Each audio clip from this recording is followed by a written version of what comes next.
A grande questão é que a gente não pode inverter a ordem das coisas. O que é isso? Quando você fala em prolabore, você não define quanto você precisa para estabelecer o prolabore e a empresa se virar para te pagar. Não, primeiro você tem que entender o seguinte: quanto a minha empresa pode me pagar um prolabore, quanto será esse prolabore, e aí você se planeja para sobreviver com aquilo ali, com aquele prolabore que a empresa pode pagar. Quando você inverte a ordem das coisas, você acaba levando para a empresa uma despesa pessoal sua. Por exemplo, você tem um custo de vida elevado para ser mantido pela tua empresa, mas você precisa daquele dinheiro, então a empresa tem que te pagar aquele prolabore.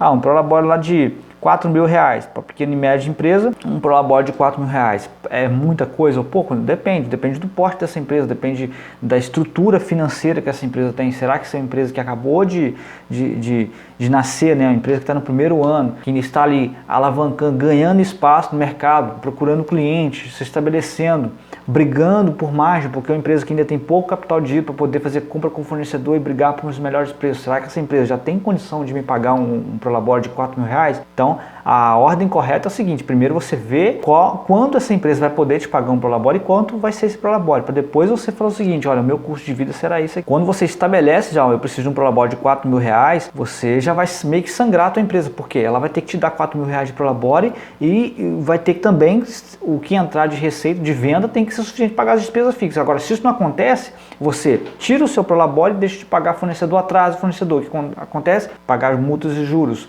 Aí o fornecedor bloqueia lá o pagamento ou a compra parcelada, você só pode comprar à vista. Então aquele fornecedor que tinha uma marca boa, tinha um produto bom, um produto com uma boa aceitação de mercado, você já passa a comprar menos vezes no mês, porque você só pode fazer compra quando você tem o dinheiro, porque você atrasou o boleto. Tudo isso é uma consequência de uma falta de organização financeira, até pessoal, né? Porque você primeiro tem que abrir um negócio, não precisa sobreviver dele.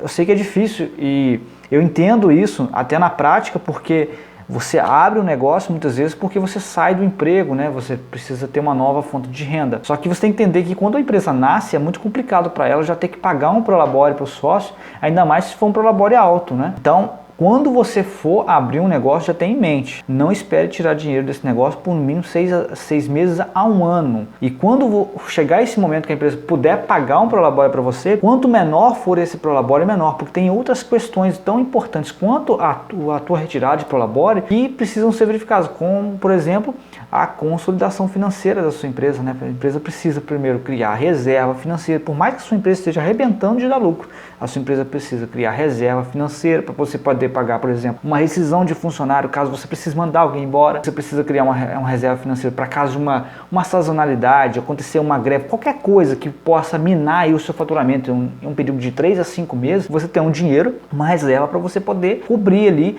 o que faltar para pagar a despesa fixa. Você precisa ter isso. Agora, só depois disso é que a sua empresa pode, com certeza, fazer o retorno do investimento que você fez nela, ou até mesmo você, né, poder fazer aí uma retirada de prolabore maior.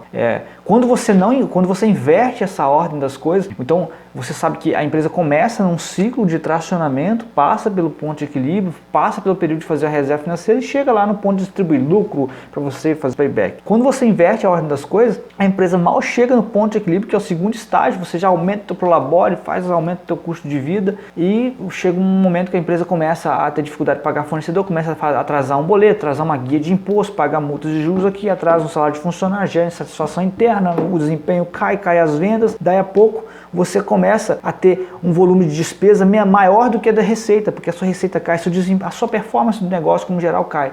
Você volta para o primeiro estágio que é tracionamento, é onde você tem uma despesa maior que receita, você dificilmente pode ter um prolabore, você tem que andar com as contas muito bem ajustadas para você poder manter as contas pagas em dia. Então, para você não voltar para essa fase de tracionamento, é importante você ter esse planejamento pessoal, para você não interferir na ordem das coisas, que é primeiro verificar quando a sua empresa pode pagar um prolabore e quanto pode ser esse prolabore. Eu sei que na prática isso pode até ser um pouco difícil, mas é exatamente assim que funciona. Como não funciona? Qual que é o modelo que não funciona? Quando você simplesmente coloca um prolabore e vai tirando esse prolabore, vai chegar um momento que a bomba estoura, né? Chegar um momento que a sua empresa não vai ter mais caixa, vai ter passar por uma dificuldade financeira, não vai ter mais caixa para pagar despesa fixa, e aí você vai ter que recorrer aonde? E aí que você recorre aos seus bens pessoais, às suas aplicações financeiras pessoais que você tanto suou para fazer. Você vai resgatar, você vai vender casa, vai vender apartamento, poder para cobrir caixa de empresa. É a empresa que você mesmo desorganizou. E quando você não tem isso, você vai lá no banco e tira um empréstimo bancário, e aí a coisa piora mais ainda, né? Quando você tem uma despesa maior do que a receita, quando a empresa gasta mais do que recebe, você pegar um empréstimo bancário nesse momento é pior ainda. Então, essa